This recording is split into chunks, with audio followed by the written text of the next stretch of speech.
ప్రార్థన చేసుకుందాం. కృపా కనికరము కలిగిన మా ప్రియ పరలోకపు తండ్రి, నీ నామానికి స్తోత్రాలు చెల్లిస్తున్నాను ప్రభువా. నా తండ్రి, గతించిన మాసాలన్నీ నీ కృపా రెక్కల నీడలో భద్రపరుచుకొని నేటి వరకు మమ్మల్ని అందరినీ సజీవ లెక్కలో నిలవబెట్టి మరో వాగ్దాన సందేశ కూడికలో ఈ రీతిగా నీ సన్నిధిలో కలుసుకొని మనసారా నిన్ను ఆరాధించే గొప్ప భాగ్యాన్ని నాకు, మాకు, మా అందరికీ మీరు అనుగ్రహించినందుకై నీకు కృతజ్ఞతాస్తుతులు చెల్లించుచున్నాను తండ్రి. నీకు స్తోత్రాలయ్యా.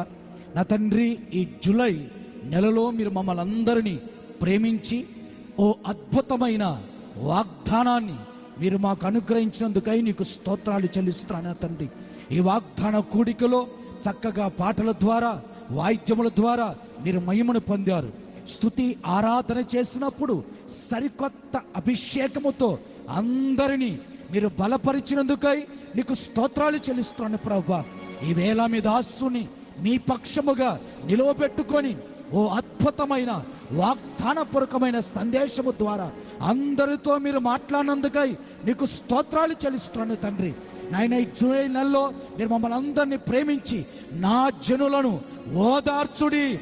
ఓదార్చండి, ఆదరించుడి. యెహోవా మహిమ బయలు పరచబడుతుందని ఈ నెలలో మీరు చేసిన వాగ్దానాన్ని బట్టి స్తోత్రాలయ్యా.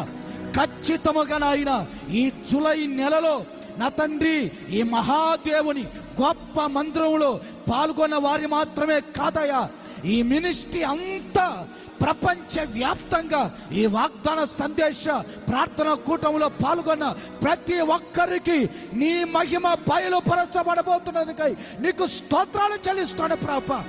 ఏ చోట నీ మహిమ కనబడుతుందో ఆ చోట జరిగే కార్యాలు ఏమై ఉన్నాయో 4 ప్రాముఖ్యమైన సంగతులను ఈ వేళ మీరు మాట్లాడినందుకై నీకు స్తోత్రాలు చెల్లిస్తున్నాను ప్రభా.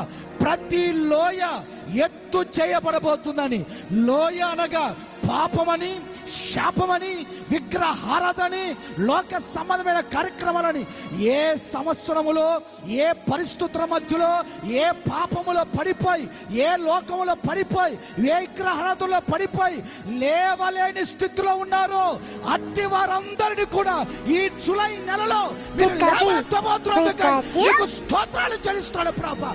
లోయలో పడిన ప్రతి విశ్వాసిని, ప్రతి మనిషిని ఆ పాపపు బంధకాలు తెచ్చి ఉన్నత శిఖరాగ్రమ పైన మీరు నిలబెట్టబోతున్నందుకై నీకు స్తోత్రాలు ప్రభా. ఇదే నెల శాపము కొట్టివేయబడుతుందని మీరు తెలియపరిచారయ్యా.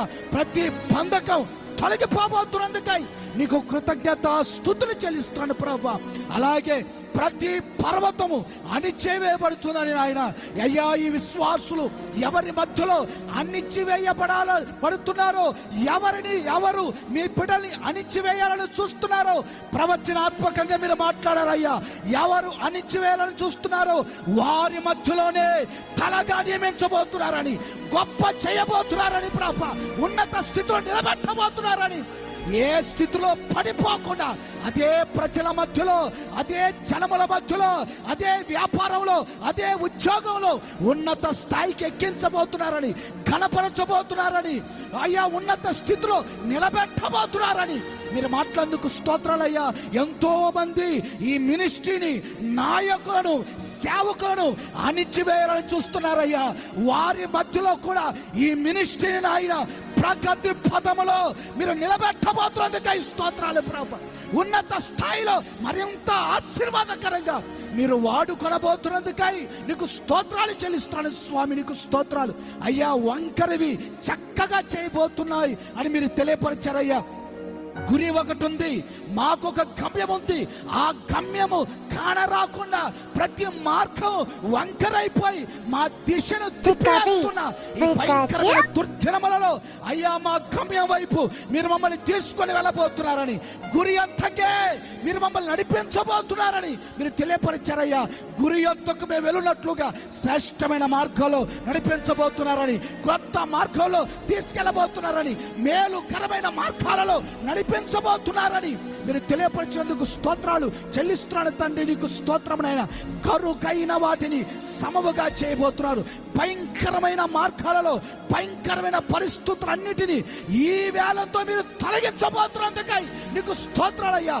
ఏదైతే మా గుండెల్లో భయాన్ని పుట్టించే పరిస్థితులు ఉన్నాయో వాటన్నిటిలో నుంచి ఈ వాగ్దాన సందేశ కూడికలో మీరు విడిపించబోతున్నందుకై నీకు స్తుతి చెల్లిస్తానయ్యా. వీటన్నిటితో పాటు ఓ ప్రాముఖ్యమైన సంగతిని మీరు మాకు తెలియజేశారయ్యా. లెక్కలేనన్ని గోతులు తవ్వమన్నారయ్యా. ఆ గోతులలో అయినా ఏ వర్షం పడకపోయినా నీళ్లు నింపబడబోతున్నాయని అయ్యా, మేమందరము కూడా మా నోటిని బాగుగా తెరిచినప్పుడు వాగ్దానములతో మీరు మమ్మల్ని నింపబోతున్నారని ఈ వాగ్దానాలు చేత పట్టుకొని అరణ్యములోనికి వెళ్ళి కేకవేసిన మా కోసం ఓ కొత్త దారిని మీరు ఏర్పాటు చేయబోతున్నందుకై నీకు స్తోత్రాలు చెల్లిస్తున్నాను ప్రభా.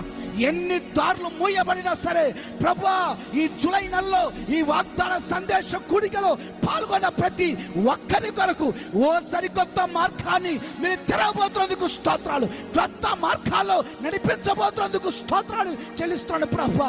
మా విశ్వాసులని సేవకుడు మినిస్ట్రీని మునుపెన్నడు వెళ్ళని శ్రేష్టమైన మార్గాలలో మీరు తీసుకొని వెళ్ళబోతున్నందుకు స్తోత్రాలయ్యా. ప్రపంచ వ్యాప్తంగా హోసన్నా మినిస్ట్రీస్ పరిచర్య దేదీప్యమానంగా ప్రజ్వరిల్లేటట్లుగా మీరు చేయబోతున్నందుకై స్తోత్రాలయ్యా. 50వ సంవత్సరంలోనికి ఈ మినిస్ట్రీని మీరు తీసుకొని వచ్చారయ్యా. మునుపు ఎన్నడూ లేనంత ఆశీర్వాదాన్ని ఈ మినిస్ట్రీకి మీరు అనుగ్రహించబోతున్నందుకై నీకు స్తుతి చెల్లిస్తున్నాను ప్రభా. ఇంతవరకు వాక్యం చెప్పిన మీ దాసుని ఇంకా బలపరచండి, అభిషేకించండి, శక్తి కలిగిన ఆయుధంగా మీరు మార్చండి అయ్యా. బలమైన సాధనంగా మీరు వాడుకోండి అయ్యా. లక్షల కొలది ప్రజలు, కోట్ల మంది ప్రజలు మీ దాసుని ద్వారా వచ్చే ప్రతి మాట ద్వారా దీవించబడుతున్నారయ్యా. దీర్ఘాయుష్మంతునిగా మార్చండి. ఆరోగ్యకరమైన రకణిలో భద్రముగా దాచి కాచి కను పాపు వలె మీరు కాపాడండి ఆయన. మరి శ్రేష్టమైన సంగతులు యావత్ ప్రపంచానికి బోధించే ఓ బలమైన సారథిగా, నాయకుడిగా, సేవకుడిగా, యాజకుడిగా మీరు వర్తిలచేయమని ప్రార్థిస్తున్నాను స్వామి. ఈ వేళ వాగ్దాన సందేశ కూడికలో పాల్గొన్న ప్రతి ఒక్కరి కోసం ఓ కొత్త దారిలో మీరు నడిపించబోతున్నందుకై నీకు కృతజ్ఞత స్తుతులు చెల్లిస్తాను ప్రభా. నా తండ్రి, ఆశతో నీ మందిరానికి వచ్చారయ్యా. తిరిగి వెళుతుండగానే బోళ్ళన్ని అద్భుతాలు పొందుకొని తిరిగి వెళ్ళినట్లుగా సహాయం చేయండి. అనేకుని బాప్తీసాలకు కూడా మీరు సిద్ధపరుస్తున్నందుకై నీకు కృతజ్ఞత స్తుతులు చెల్లిస్తున్నాను స్వామి. నాయన, విత్తబడిన ప్రతి మాట, ప్రతి వాక్కు ఒక్కొక్కరి గుండెల్లో ఫలభరితంగా మారిపోవాలయ్యా. ఆ రీతిగా మీరు ఆస్వాదించండి. రాత్రి జరగబోతున్న స్తుతి నైవేద్య ప్రార్థన కూటాన్ని కూడా మీరు ఆశీర్వాదకరంగా జరిగించమని కోరుకుంటూ, సర్వ ఘనత, మహిమ, ప్రభావములు ఈ వాగ్దాన సందేశ కూడిక ద్వారా కేవలం మీరు మాత్రమే పొందుకొనమని యేసు పరిశుద్ధ నామములో మిక్కిలి వినయముతో వేడుకొనుచున్నాను మా పరలోకపు తండ్రి. ఆమేన్.